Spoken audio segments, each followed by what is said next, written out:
الحمدللہ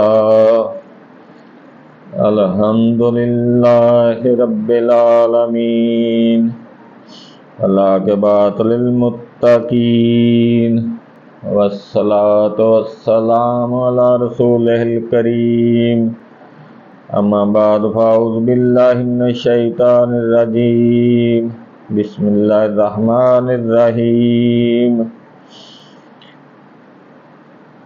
معزز ناظرین اکرام، ہم سورۃ اخلاص کی تشریح کر رہے ہیں، تو آج اس کی دوسری آیت مبارکہ اس کی مختصر تشریح کریں گے۔ اللہ الصمد، اللہ بے نیاز ہے۔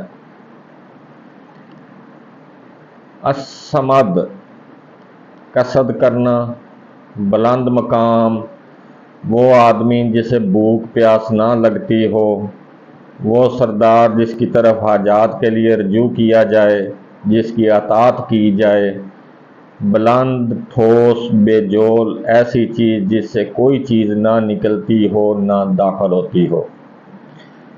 بقول حضرت علی رضی اللہ تعالیٰ عنہ، صمد وہ ہے جس سے بالا تر کوئی نہ ہو۔ عبداللہ بن عباس رضی اللہ تعالیٰ عنہ، صمد وہ ہے جس کی سعادت کامل ہو اور وہ انتہا کو پہنچی ہوئی ہو، جس کی طرف لوگ مصیبت یا بلا کے نازل ہونے پر مدد کے لیے رجوع کریں۔ حضرت ابو ہریرہ فرماتے ہیں، وہ جو سب سے بے نیاز اور سب اس کے محتاج ہوں۔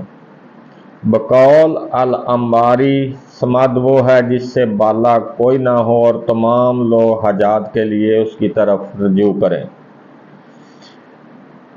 اب غور کریں کہ پہلے اللہ احد ہے اور یہاں اللہ الصمد، کیونکہ احد صرف اللہ کے لیے ہے، کسی اور کے لیے استعمال نہیں، اور صمد کا لفظ مخلوق کے لیے بھی ہے، اس لیے اسے خاص کرنے کے لیے الصمد بولا گیا۔ یعنی اصلی اور حقیقی صمد صرف اللہ ہے۔ مخلوق میں اگر ہو تو وہ فانی ہے، لازوال نہیں ہے، قابل تقسیم ہے، مرکب ہے، خود محتاج ہے، سب کی حاجات کو پورا نہیں کر سکتا۔ اس لیے اللہ کی صمدیت ہر حیثیت سے کامل ہے، ساری دنیا اس کی محتاج ہے، وہ کسی کا محتاج نہیں، وہ غیر فانی اور لازوال ہے، رزق دیتا ہے، لیتا نہیں ہے، ساری کائنات پر اس کی سیادت قائم ہے اور وہ سب سے برتر ہے۔ پھر چونکہ وہ الصمد ہے، اس لیے لازم آتا ہے کہ یکتا ہو، یگانہ ہو، کسی کا حاجت مند نہ ہو، سب اس کے محتاج ہوں۔ وہی ایک معبود ہے، ہر انسان اس کی عبادت کرتا ہے، کیونکہ انسان عبادت اسی کی کرتا ہے جس کا محتاج ہو، اس کے سوا کوئی معبود نہ ہو۔ جو حاجت روائی کی طاقت اور اختیارات نہ رکھتا ہو، اس کی بندگی عبادت کوئی ہوش مند آدمی نہیں کر سکتا۔